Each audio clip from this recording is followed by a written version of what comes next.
Hello, my name is Sarah. I'm an English teacher and also I am the language anxiety coach, and I help people overcome their fear of speaking and using English.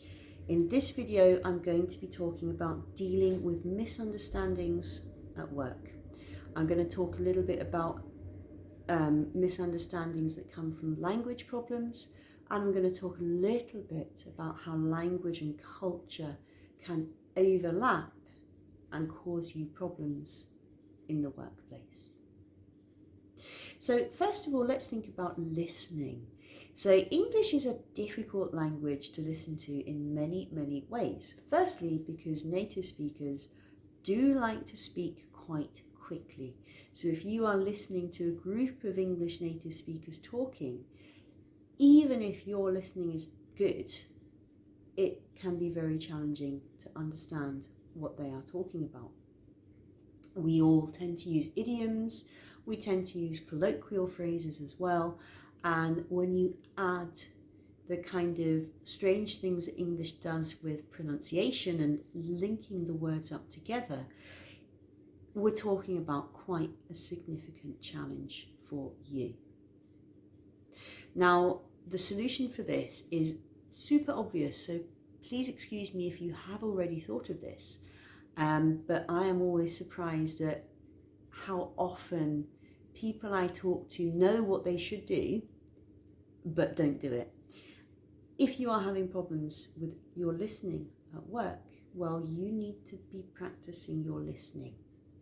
Now, I understand that if you have been speaking English all day in the office, it is quite possible that you do not want to listen to more English when you go home. I get that. But I would encourage you to invest some of your time into improving that skill. So you want to be doing extensive listening. And this is when we listen to a lot of the language and we don't worry too much about understanding everything, but we just want to get the main ideas and listening. So you can listen to stuff on YouTube. You could watch chat shows in English. You could watch political shows in English, like interviews and stuff, if that's your thing. Films are good, movies are good, but TV shows and movies have got scripts. So it's not the same as natural conversation. Okay, it's much more tidy, it's much more organized. You need to be finding and listening to authentic, natural conversation. That's where English is really difficult. So the next potential for misunderstandings at work is how able you are to be precise when you are speaking. As you learn, as you improve, this ability obviously gets better and better, right? Someone who is at C1 clearly is more capable of precision than someone who is at A1 or B1. That's obvious. But this is something that I feel non-native speakers of any language always need to be working on. Your ability to be precise and be refined and be sophisticated in what you say and how you say it. So a really good example of where this can be difficult for people is the two little prepositions, until and by. So until talks about duration and by talks about deadlines, but they're often used in a very similar way to give quite similar meanings.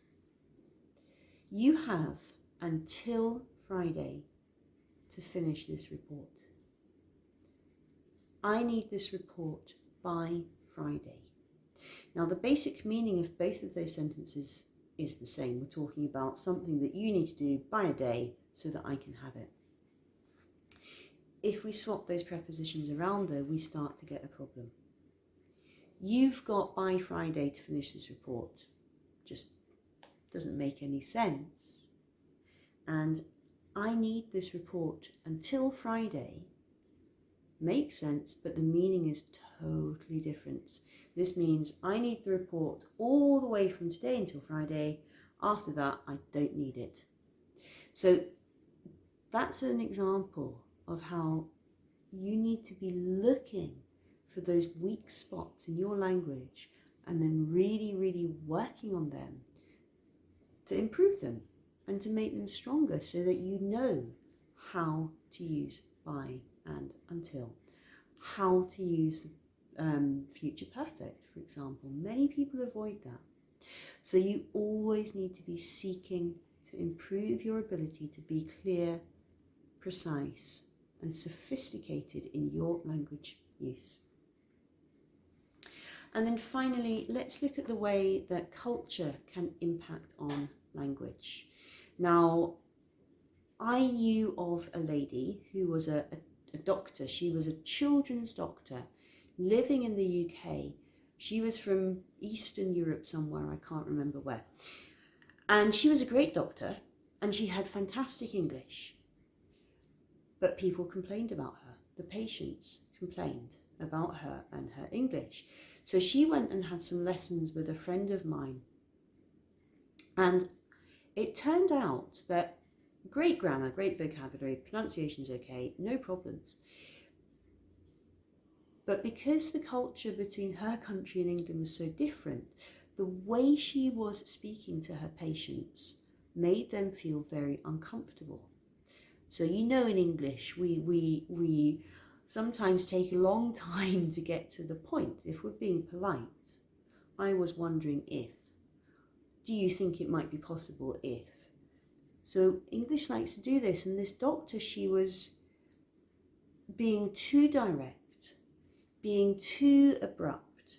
And not only that, but she wasn't speaking to the children at all. She was only speaking to the parents.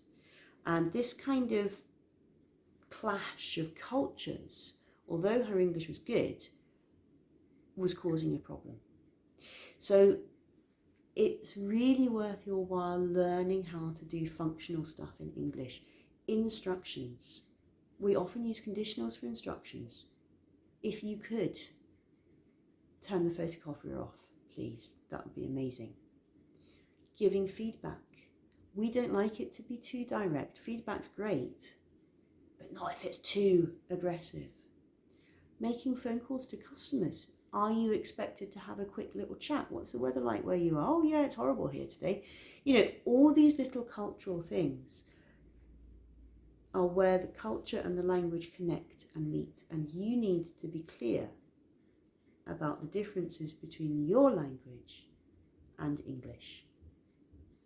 So I hope that video was helpful for you. If you would like to read about this on my blog, you can click the link below. That will take you to a blog post. My name is Sarah and I'm an English teacher and the language anxiety coach. Thank you so much for watching.